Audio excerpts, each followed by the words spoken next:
If you talk to yourself inside your head, you already know how strange it can feel. No one else can hear it. The room can be quiet. Your phone can be silent. Nothing may be happening around you.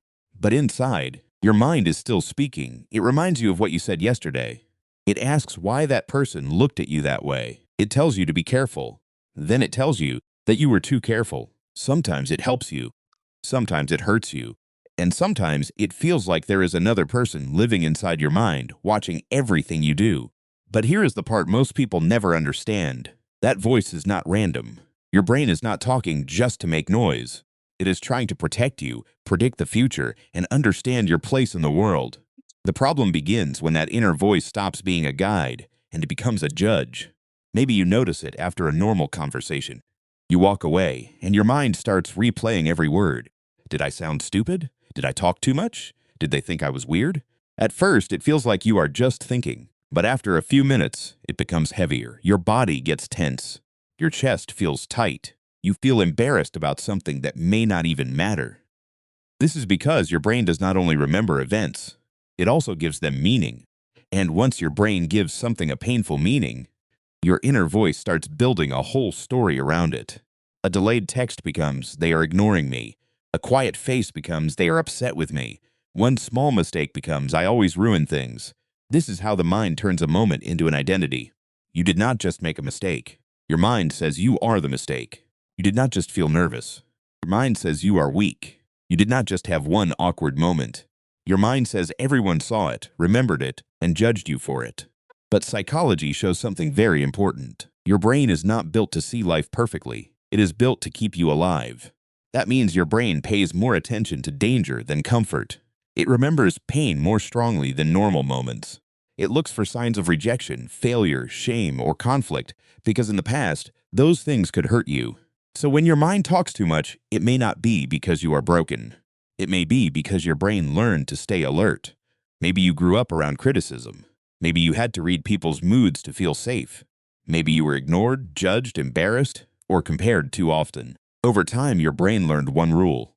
If I can predict the problem before it happens, maybe I can stop the pain. So the inner voice became a scanner. It scans your words. It scans other people's faces. It scans silence. It scans your past. It scans your future. And the more unsafe you feel inside, the louder that voice becomes. This is why telling yourself, "just stop thinking," does not work. The brain does not stop protecting you just because you ask it to. A smoke alarm does not turn off because you are tired of the sound. It turns off when it no longer senses danger. Your inner voice is like that smoke alarm. It may be annoying, it may be too loud, but somewhere deep inside, it believes it is helping you survive. The real question is not, "How do I destroy this voice?" The real question is, "What is this voice trying to protect me from?" That question changes everything. Because when you see the voice as protection, you stop fighting yourself so harshly. You begin to listen with distance. Not every thought is truth. Some thoughts are warnings. Some are memories. Some are fear wearing the mask of wisdom. Some are old pain trying to stop new pain. Your brain works like a prediction machine. It takes what happened before, mixes it with what is happening now, and guesses what might happen next. If someone does not reply to your message, your brain does not wait calmly. It starts filling in the empty space. Maybe they are busy.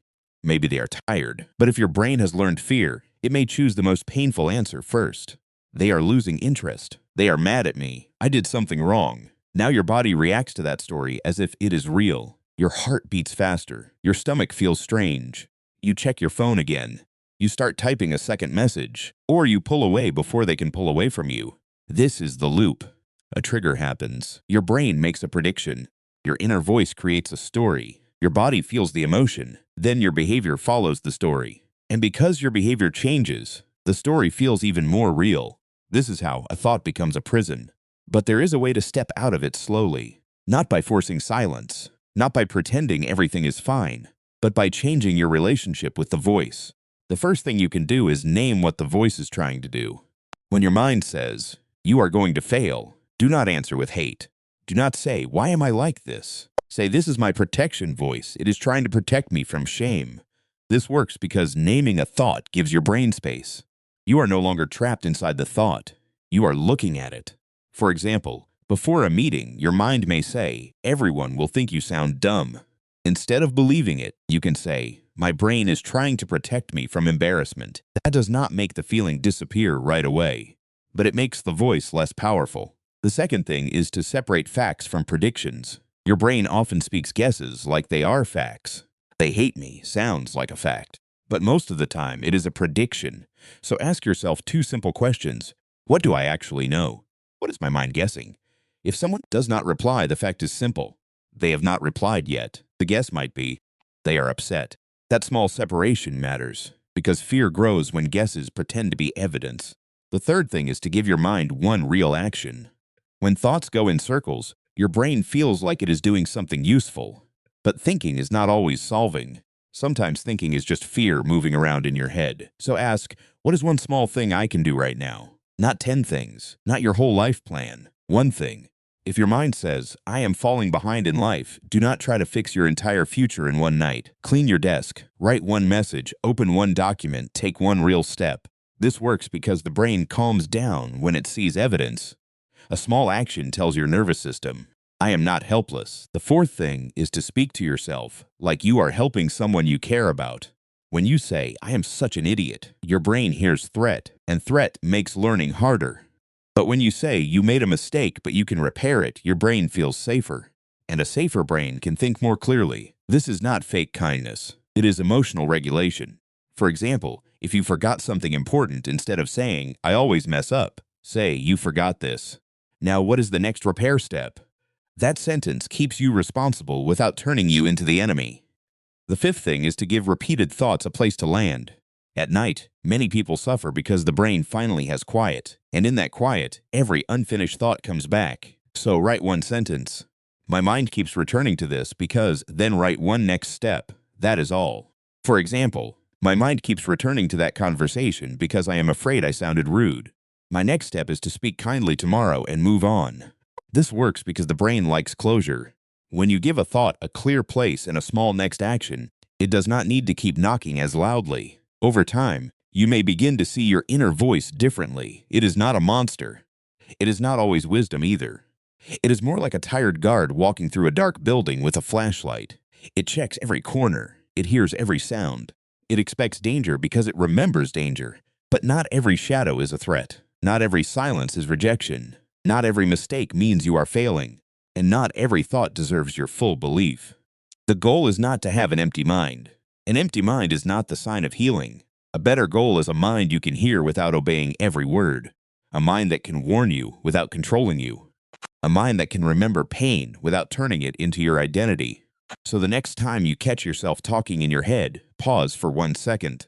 Ask, is this thought helping me see clearly, or is it trying to protect me from a feeling? That one question creates space. And in that space, you get choice. You can listen without surrendering. You can understand without believing everything. You can be kind without lying to yourself. Maybe the voice in your head became loud because it had to be loud once.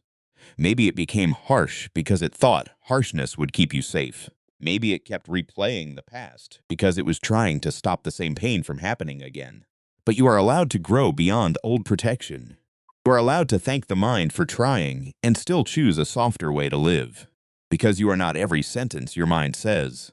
You are the one who can hear the sentence. You are the one who can pause. You are the one who can choose what happens next. And maybe peace does not begin when the voice disappears. Maybe peace begins when you stop treating every thought like a command.